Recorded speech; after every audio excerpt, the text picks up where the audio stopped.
大家好，我们是大叔中文。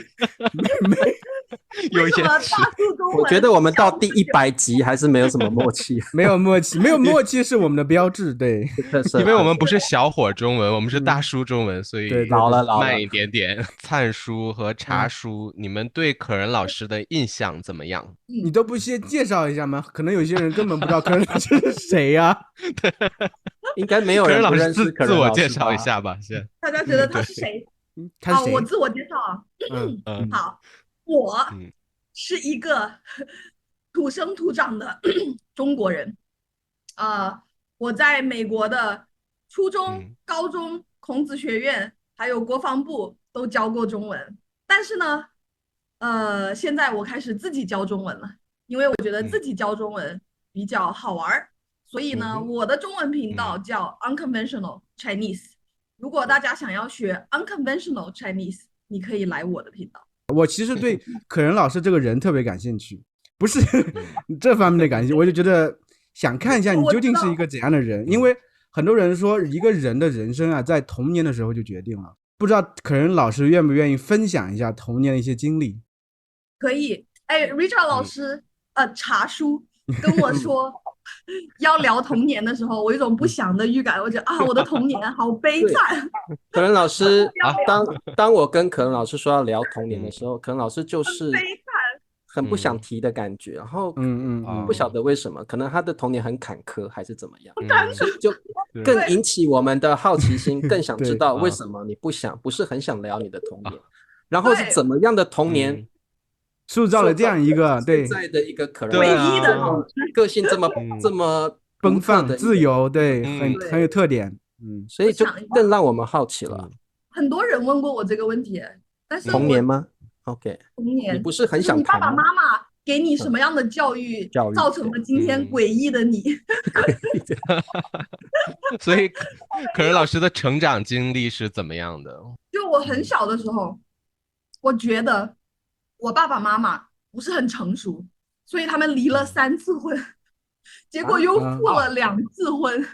对，他们就是不停的分手又和好，分手又和好，到他们最后一次离婚最后一次复婚结婚，是因为他们觉得可能还是原生家庭，原生爸爸妈妈对小孩教育是最好的，所以他们又在一起了。我就记得我童年第一个回忆，真的是第一个回忆，就是我妈妈做了饭，然后呢，我爸回家，我妈就说你还知道回家吃饭，就是那种夫妻吵架，我爸就揍他，你知道吗？就把那个饭打翻在地上，然后这是我第一个童年回忆，真的就是我爸妈吵架。差不多第2个童年回忆就是我爸妈他们在泡茶，然后一边泡茶一边说我们俩要离婚，你觉得你要跟谁？我就说好，我2个都要。我就记得我很小。可能老师这个时候你几岁了？可能3岁。3岁问你要跟谁？对，他说法官说你自己决定你要跟谁，有什么是法官？你那个时候3岁，你觉得你的小脑袋里可不可以做任何？我不能理解，我差不多知道我爸妈有一点悲伤，但是我说我为什么要选一个？我就不停的问他为什么我要选一个，我就不懂。可是3岁你就有这些记忆，就一直留存到现在。可能还有更早，但是我不是特别记得。我小时候的事情我记得可清楚了。然后就是因为在中国以前90年代会比较封建，所以如果你爸妈离婚，大家就会就是那些同事他们会嚼舌根。但我小时候呢，我妈妈是一个护士，所以我们就住在医院里面，所以医院的小孩就会说你没有爸爸什么什么，因为家长会嚼舌根，所以小孩也会这样说你。对，所以我小时候充满了这种回忆，真的。所以你小时候都是会被别人欺负的那一个，还是你是会去欺负别人的那一个？没有啦，就是他们会欺负我，但是我就打他们。但是这些朋友我不会打他们，因为我们是怎么说，从婴儿时期就是朋友，所以这些朋友说出来的话不是你打他一拳就可以解决的，因为是很伤害人的。所以其实我的发小，我最好的朋友，他现在也在美国，我们还是最好的朋友。他会跟我说，哎，其实我想到小时候我们说你的那些话，其实蛮伤感情的，但你还是跟我们是朋友，我们还是好朋友。现在，那你觉得就这些记忆的话，对，就是这些记忆在你就是印象比较深刻，对你长大以后的人生观、价值观肯定有很大的影响嘛？特别是关于男人呐，你找男人的标准啥，肯定我觉得会有一些影响吧。哎，我觉得有，我觉得不是他们说的话对我有影响，是我爸妈之间的关系对于我我终于知道为什么我这么老还是没有谈恋爱了，是因为你爸爸啊，我觉得是因为我爸爸不太尊重我妈妈，我真的是这样觉得，而且我爸爸他是在无意识中他不太尊重女性。我觉得是这样，比如说，如果我妈做饭没有做好，她就会说：“你一个女人竟然做不好饭”，就会说这种话，你知道吗？对。所以我觉得，比如说我第一次谈恋爱，我就选了一个根本就不尊重我的男人，但是我现在看，我会觉得他不尊重我，但在过去，哪怕我所有的朋友都说他不尊重你，我妈妈也说他不尊重你，但我没觉得他不尊重我。那你想一想，你就会知道，是因为你的爸爸就不尊重你的妈妈，在你的生命中就没有一个榜样，女人应该被尊重。对，这个对谈恋爱是有很大的影响。所以后面我的恋爱观怎么样形成，是靠读书和认识，比较好的长辈吧。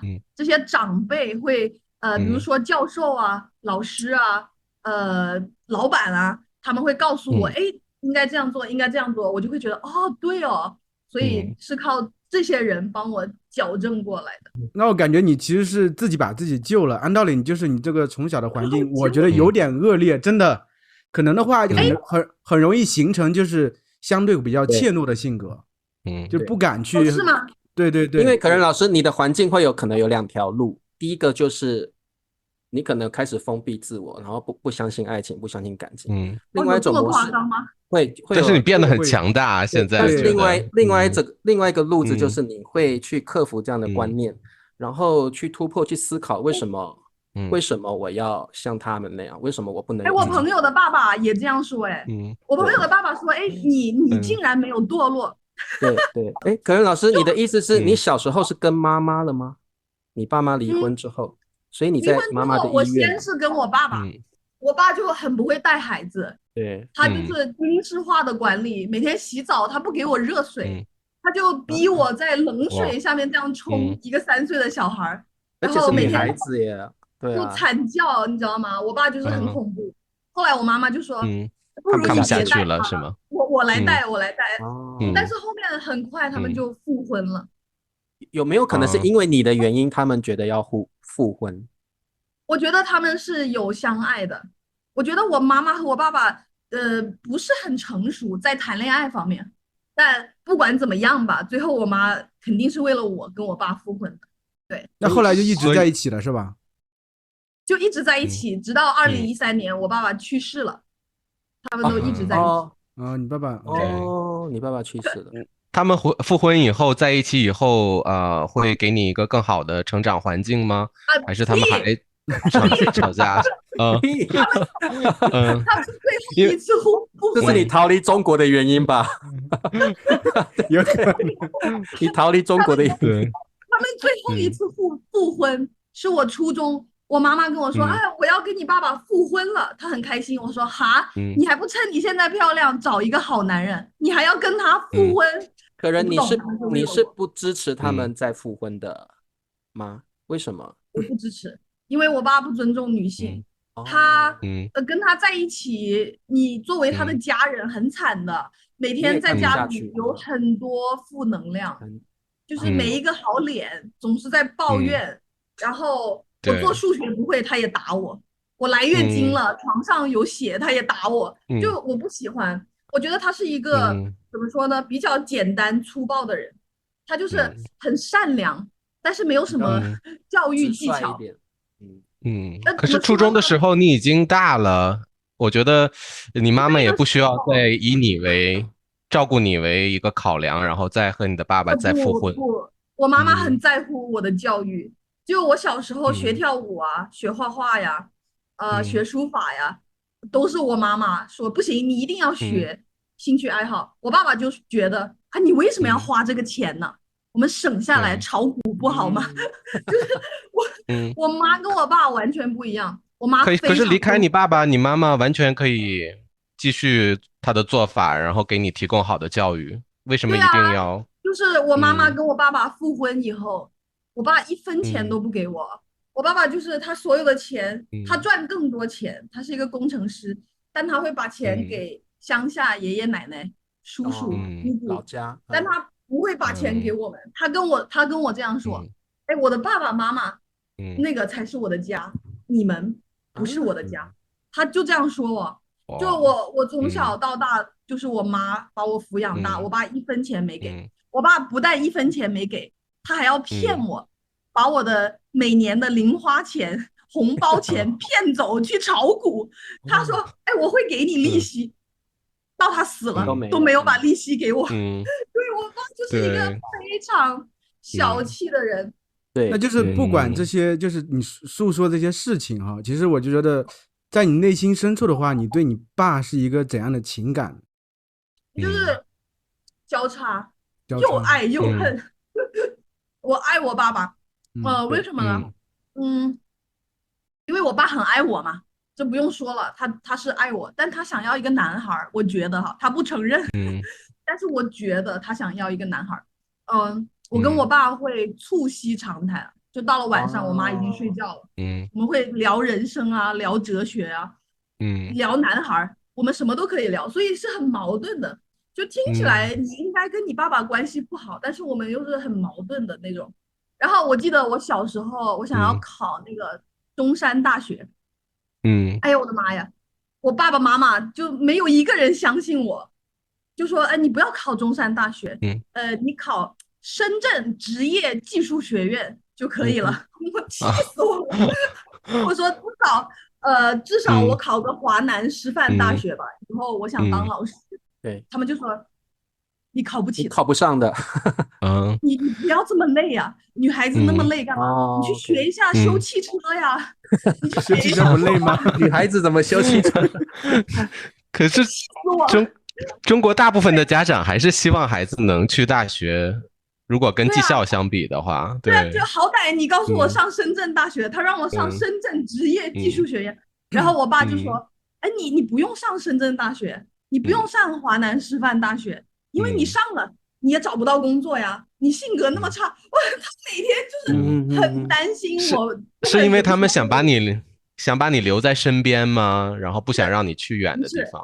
这个事嗯情的本质呢？是他们不相信嗯自己，不相信你的所以能力，他们会嗯投射在自己的孩子身上，你知道吗？嗯他们不相所以信自己本身，所以把这样的信念投射到你身上，嗯没错，所觉得你也以我就觉得做不到哇，，OK，哎，所以直嗯到今天啊，如果一个人跟我说你嗯不行，我就会非常生气，嗯就是我会想一想，哎，是什么导致了嗯，我非常生气？然后我一想，哦，对，回到最后，童年的时就是因候，为我爸妈，就是如所以，果别人嗯不相信我，我会觉得，这所以就是可能老师从小你会觉得，因为你的童年似乎不受父母亲信任，嗯所以导致反击出你现在有点不服气，你都做得到的这样的心态吗？嗯是啊，就是我现在不是真正的自信嘛。一个真正嗯自信的人，人家说什么你会觉得啊，我不对，在乎，不在意，对不对？对，嗯。但我会生气，就代表我不是真正的自信啊。那这个可是没就来有啊，自童年。我觉得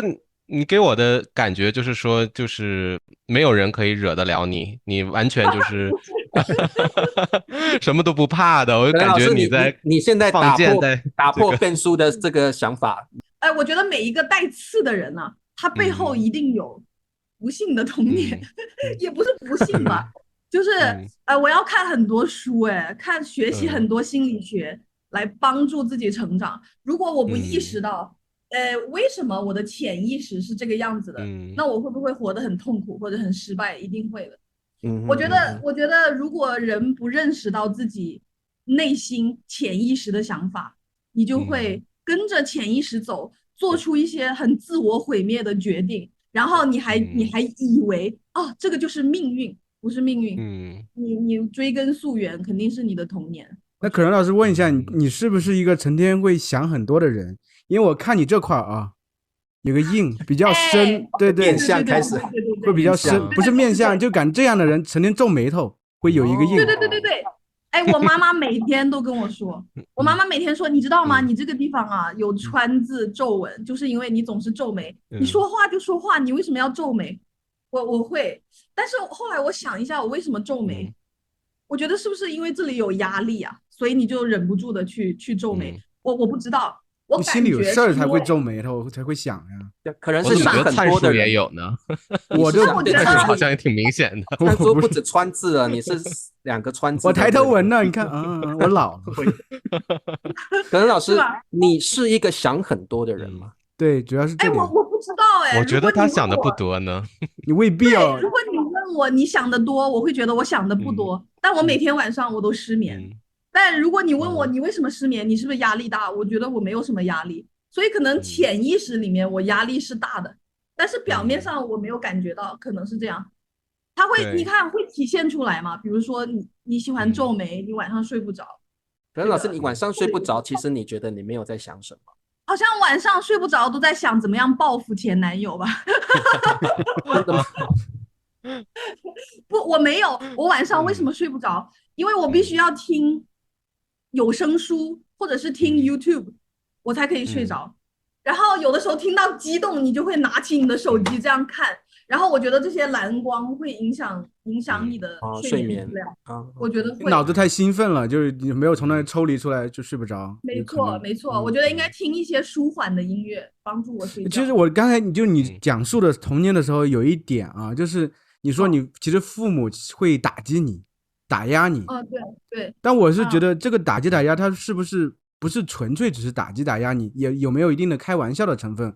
可以说想这样比较靠近。对，你会想，对不对？他们在反向的在激励你，是不是？有没有这种状态？不是，他们是真的很担心，特别是我爸爸，他就是敏感，他非常敏感。比如说，他看到我的同学录里面有同学跟我开玩笑，他们真的是开玩笑，就说你没有优点，他们是开玩笑的。对。然后我爸爸就会说，你要不要反思一下，为什么你的同龄人都觉得你没有优点？你是一个怎么样的人呢？你在学校的人，其实我很多朋友的，我说他们是开玩笑。我爸爸说，你看，哎，你这个人就性格又不好，自己还不知道，他就很担心，觉得就是很爱你，但是表达的方式不太对，就是一直有负能量的感觉，但其实是关心你。我爸爸是传统的克责式教育，他是这样，但他自己意识不到。这有没有就是这一点，就是其实你的家庭这样的环境长大，促使你就想远离这样。你现在出国了嘛？我觉得你肯定会在美国定居下来，离得这个比较远。有没有这种就像潜意识的这种状态？有没有这样想法？我跟我妈我都不联系，我在微信上直接删掉她。因为我很爱我妈。现在的状态是这样吗？现在就我很爱我妈，但是我把她。那你怎么联系啊？你们肯定妈妈。不联系，就母亲节，我给我表妹打电话，你帮我妈买一束花吧，你给她买一个项链，但我跟她不联系。那你妈对你的需求也很少吗？你妈也不会主动找你吗？我们俩说不了话，我们一说就吵架。就是我跟我妈说，就是我们不需要理解对方，你不需要理解我，你只需要别管我就行了。不行啊，我妈她一天到晚就要对我的生活指手画脚，我就觉得很烦。为什么以前我们没有矛盾呢？因为以前我们的目标是一致的，就是考一个好大学。我以为是攻击爸爸，说爸爸的坏话，对吧？对。但现在我爸已经走了，对，他再说我爸，我也觉得很烦。哎呀，你就找个新的老公，你在说他干嘛呀？我以前辞职以后，我就去周游世界嘛，因为我想知道我到底想做什么，对吧？我应该自己教中文呢，还是直接转行呢，还是做什么？我不知道。但是我不能一辈子卡在一个我不喜欢的职业上面，不喜欢的工作上，我不能这样。对，所以我去旅游这件事情，我崇拜的人都会告诉我你应该去做。但是他呢，我又不是很崇拜他，但他每天都给我很多很多不是那么好的建议，我就会觉得很烦，我就会说你你不要跟我说这些。我知道中国的家长会比较控制，对，但是你知道吗？你跟我说这些东西，给我很多很多负能量。因为他一边说吧，还要一边贬低你，我就觉得你别说了，你别说了，你让我觉得好烦。但他不听，他就是要说，他控制不了，他把他的焦虑要转化到我的身上。所以我觉得不是我爸妈不和谐让我想去美国，我从小就想去美国，因为在深圳有很多有钱人呢，就是我以前的同学，他们都去了美国，然后他们就会跟我说，你的性格太适合美国了。然后我最崇拜的那些老师，他们也会被公派去美国，他们回来以后都跟我说，你一定要去美国，你太适合美国了。所以可能是因为他们就让我从小，我初中就想去美国。然后我爸就说，你知道高中我们是有出国班，我爸就跟我说，那要不你就去出国班。但是我们的班主任就说，我觉得可人应该去申请一个重本，他不应该出国，因为我们的出国班的小孩都是考不上大学才出国，我们不是把他送去什么耶鲁、哈佛，不是这样。所以我爸爸也不知道新东方啊什么的路子让我出国，就是眼界嘛，我们以前眼界真的没有那么好，不懂得你可以自己申请这些，真的不懂。所以就我大学以后，我想算了，我爸妈我是指望不上了，我自己申请交换生吧，我就交换生出国。对，但是我爸妈这一点很好，他们特别重视教育吧。我跟我爸妈说，我现在要去申请出国，但是钱挺贵的，就是交换生，他们会帮助你。多少钱？你们给我吗？我爸妈想都没想，两个人都说肯定给啊，马上给，就很支持。对，OK， 很好。但美国学费真的很贵，每年对，很贵，对。但他们就交换生那一年是他们给的，研究生第一年是他们给的。但是我交换生那一年，我爸去世了，因为癌症。但是我妈没有告诉我，你知道吗？因为那个时候我已经快要回国了，所以我妈就说：“哎，我们都以为他还可以活个5、6年。”所以等我回国以后，我就跟我妈说：“哎，怎么我们回国不是第一件事去医院呢？我们怎么回家呀？”我妈沉默了，我说 OK， 才告诉你。那个时候你还不知道，对。对，但是我妈一沉默，我就明白了。我说爸爸死了吧？父亲死亡对父亲过世对你有没有什么影响？肯定啊，你有花很长时间来消化思考层次跟你做事的层次上完全不一样嘛，有什么跟以前完全不一样。怎么说？我以前从来没有考虑过钱这个问题。从我爸走了以后，我跟你说，他们养老的钱啊，我读研的钱啊，全部都给我爸了。我妈当时就是压力有多大，我申请到美国的研究生，但是我妈没钱让我上，后来因为都用去治病了，对吧？我妈去借高利贷，就没办法，没有钱。然后我读研的时候第一年，那叫一个抑郁啊，就是没有钱读书了，也没有生活费了。所以对你金钱观有很大的影响，对不对？我妈搞到了第一年的钱，我不知道她是怎么搞到的。她就有这么伟大。就我妈就是她很孤独，她也很难过，对吧？其实她是需要我在她身边的。我不想在她身边，我想要去美国追求梦想。然后我舅舅就说：“你太自私了，你做这种决定太自私了。”然后我妈就说：“那你到底想要什么？什么让你开心？”我说：“我觉得去追求梦想让我开心。”我妈说：“那你就去吧，我精神上、经济上都会支持你。”很厉害。那你妈很好，很伟大，很棒，很棒。其实我觉得，就是虽然你之前就是说你爸妈的时候，可能有一些觉得他们在你记忆中哈，有些不是很好的印象，但我觉得在你内心深处，对，确实觉得还是他们很爱你，还可能还是跟妈妈联络一下，对，跟妈妈联络一下吧。对，其实我内心是很尊重我爸妈的，就是很矛盾哈，又不尊重，但是又尊重。就是你想一下，人无完人，他们可能对待感情不是很成熟，但他们是很伟大的人呢。对，就是我去美国第一年，哎呀我的妈呀，压力好大！我人生第一次体会到，原来我需要钱，我需要考虑钱啊，怎么办？然后我就去每一个教授门口敲门，我就说，哎，你们需要助教吗？我真的需要钱，我就很直接，我要钱。然后就有一个教授，他是一个系主任，他很喜欢中文，他就跟我说，我没有助教的岗位，但是我们有一个石油系的教授，他们钱可多了，你去问一下他，他可能中国的教授。那个石油系的教授是中国的教授，他很怕，就是领导一发话，他一定会要我。他就跟我说，我根本就不想要你，但是领导推荐了你，我只好要你。他说你这么笨，我的天哪！你做，对，我就帮他做关于石油的 research。哎，你这么笨，哎呀，我还要教你怎么做 research。他每一天对我大发雷霆，我就是忍。他怎么说我都得说，你说的对，教授。你说的很对，我就要忍气吞声，你知道吗？因为我需要这一份工作去找下一份工作，然后我就每天忍着那个教授，哎呀我的妈呀，然后就去找新的工作，找到了后来我的老板，我们在那个怎么说就是英语中心，每个学校都有英语中心，国际学生会去那里先学英语再进大学，我找到那儿的助教。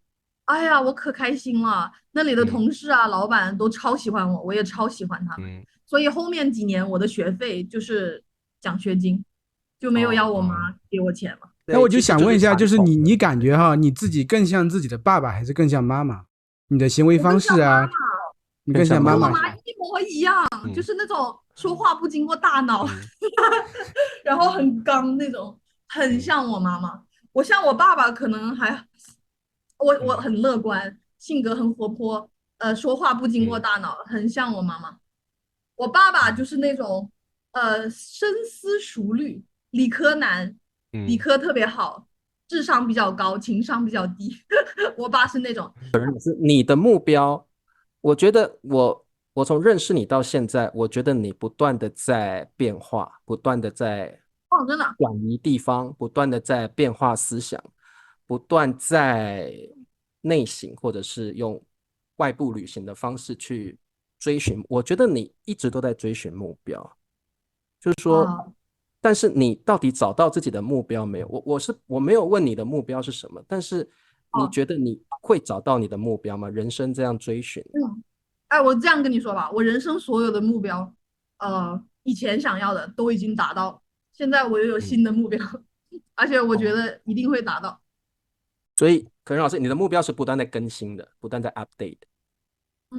对。那你有没有想过有一天结婚生子？这个比较俗气的问题。应该会结婚的。比较俗气的目标。上次我采访你，你说你不相信婚姻。我不太相信。今天对啊，今天怎么改变了？今天更新了嘛？更新了士别三日。我说我不相信婚姻，是我不觉得一个人能和另一个人。永远相爱，就你一辈子只和一个人打炮，我不太相信哎。就我觉得可能10年、15年有可能，那到了30年的时候，你们可能就是你还是想要打炮，但是你对你的太太或者先生真的麻木了。我觉得在这个时候你们可以商量一下，就是各自去玩各的。但是呢，我们还是互相。那你对婚姻的理解是就是以打炮为基础？不是，我觉得是误会大了。就是打炮当然是一部分了，但是我觉得婚姻到最后我们是家人了，我们是相互扶持、相互尊重，我们是一个稳定的家庭。这就是为什么我说，当你不想跟他打炮的时候，我觉得是可以理解的，你是可以去解决你的需求，但是你还是要回到这个家里互相支持。所以你是更想有一种这种开放式的婚姻，对吗？两个人就是亲情。应该不行吧？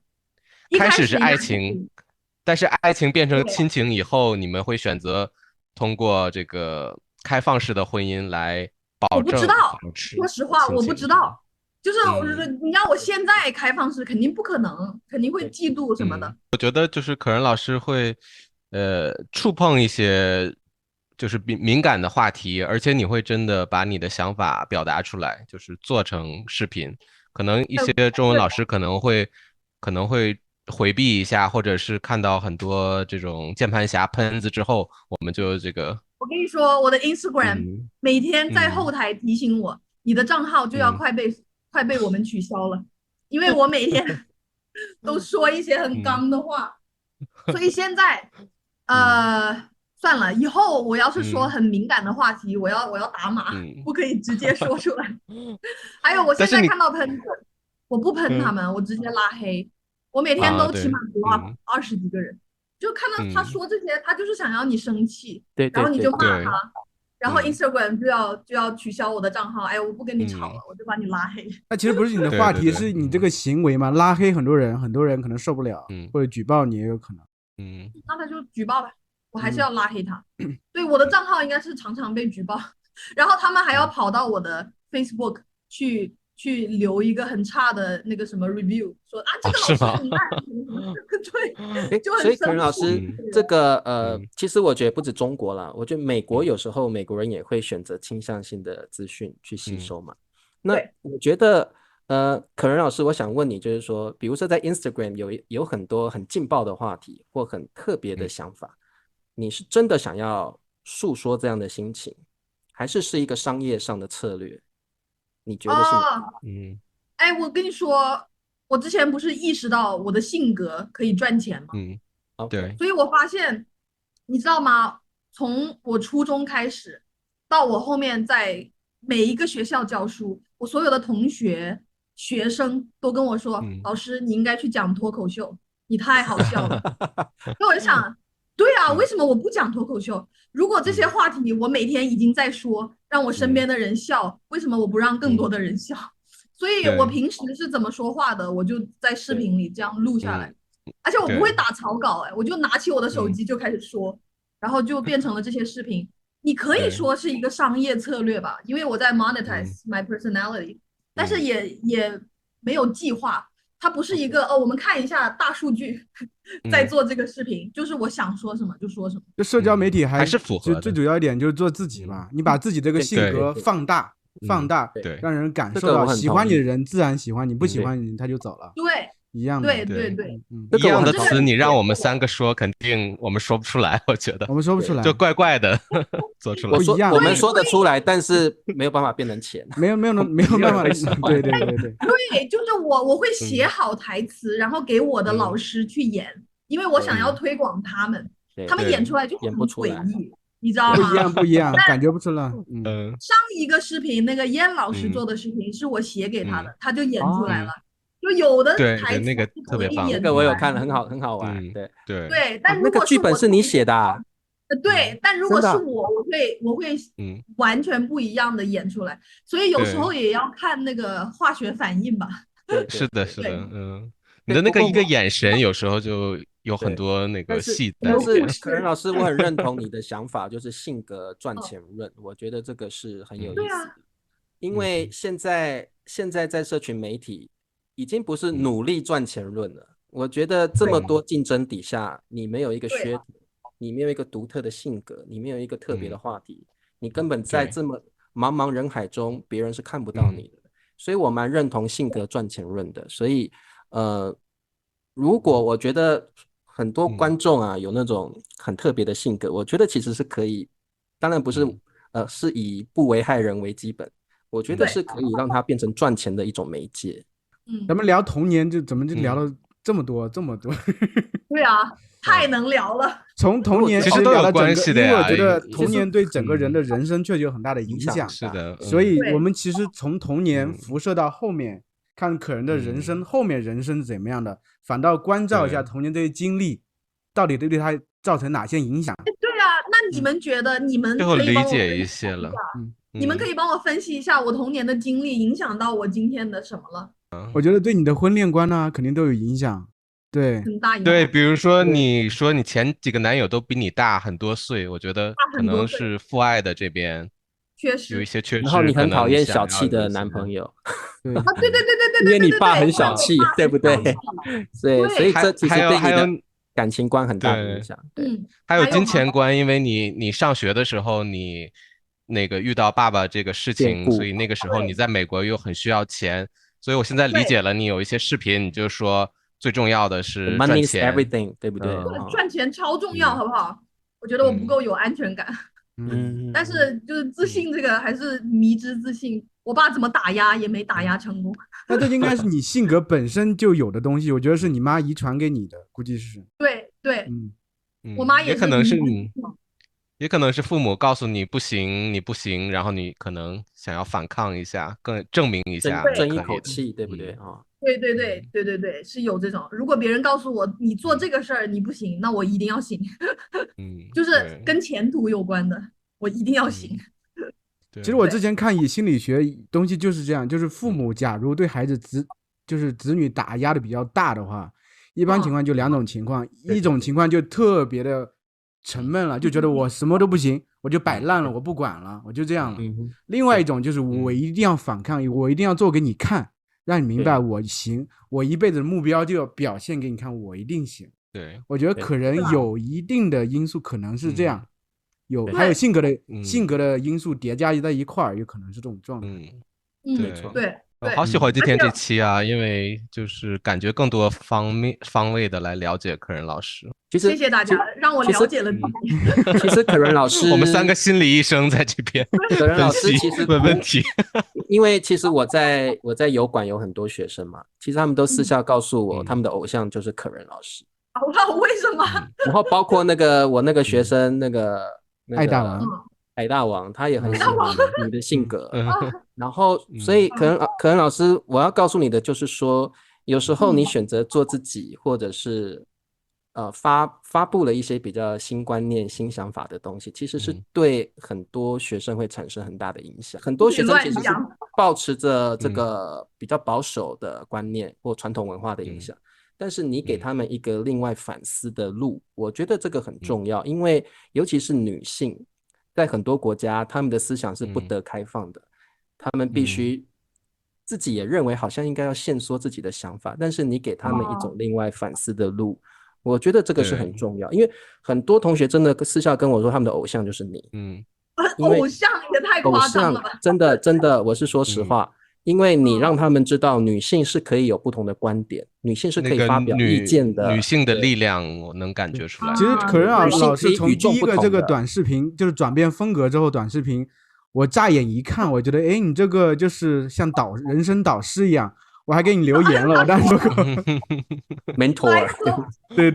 有一个很好笑的事情，我的 life coach 一直劝我去做 life coach， 因为你比他还 life coach。他给我发好多那些 life coach 的 program，说你去学一下，你去做 life coach。我说不行吧，可以的。你说话的时候很有信服力，就是我太小了，不够 wise。我觉得你要那种很内心有很多沉淀，你再去 coach 别人了，要不然你一上来口无遮拦就开始说，我觉得不行。我觉得你很有感染力，就是 life coach 可能需要一种感染力，把自己这个面对人生的自信，我不怕这种状态传递给别人。为什么理查老师说他的学生都喜欢你？可能你能带给他们这种东西。我们带给人的可能是智慧，你带给人可能是活力。我们可以带给人智慧吗？我好感动。知识。李灿老师还是有一点智慧。可能老师人生的小智慧嘛，对，有的。可能老师，我跟你讲，你也不用觉得自己没办法当 life coach， 因为我觉得人生每个阶段本来就有不同的智慧，所以你现在正是发挥你现在30几岁智慧的时候，所以我觉得你就尽情的把那个智慧的因子释放出去，因为30岁有30岁的活力与智慧，那跟你40岁的 life coach 的水平又不同了，所以我觉得每个年龄本来就有自己当下的生活智慧，是值得大家去聆听或者是去感受去分享的。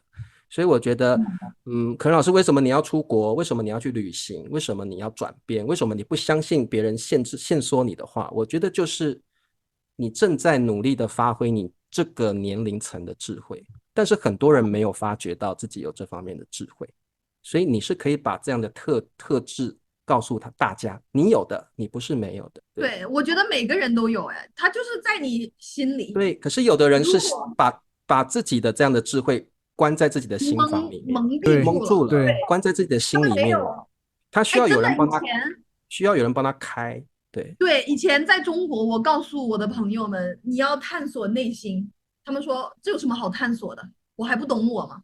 我说不，你不懂，他们就对他们就觉得我很奇怪，为什么你要探索内心？大家没有这个概念。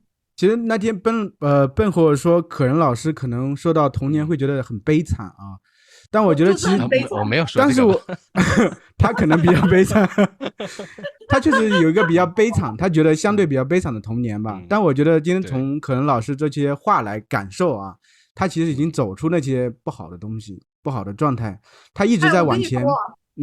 我感觉那个童年的阴影没有给我造成什么阴影。对对，就是大家都说啊，怎么这么惨呢？我才觉得哦，原来很惨吗？但我小时候每天都嘻嘻哈哈的，可能当时很难过，哭一哭，第二天就忘了。就你这个性格，其实我是觉得你从小可能就把很多东西已经在逻辑上自洽了，已经自洽了，觉得对你而言不会造成很大的影响。你是永远一路往前看的那种人。有些人是这样的，永远往前看，看到外面，看到前方。有些人会看到自己的不足，就果步不前的人，会不断反思，然后这种反思不是好的反思，会让自己永远觉得是悲观的、负面的。你可能是会反思，但是你目光会盯着前方的这种反思。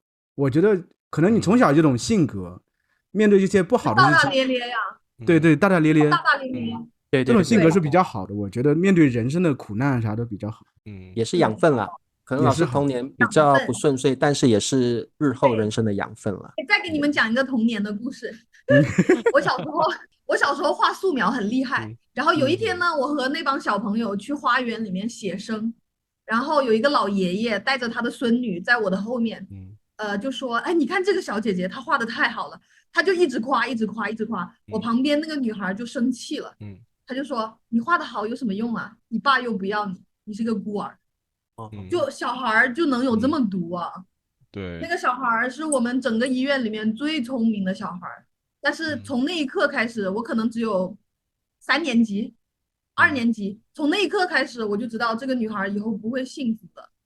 她不聪明，虽然她学术上很聪明，但是聪明，因为聪明不等于智慧了，有智慧跟聪明是两回事。对，3岁看到老，那个时候我就很明白，所以也。我会伤心，我会难过，但是呢，不会难过太久，没有太大的事情值得我难过特别久。大家听了可人老师的故事，有什么想法告诉我们？有什么话想要对可人老师说的也写下来。然后最重要的是关注可人老师的频道，如果你还没有关注，现在去Ins 还有这个 YouTube 都是 Unconventional Chinese with 可人，对吧？对，可人老师有什么想法的，欢迎你们留言。还是希望我们再多邀请几期的话留言上。对，留言。好，谢谢可人老师喽，大家下周4再来。谢谢可人老师，再见，谢谢，拜拜。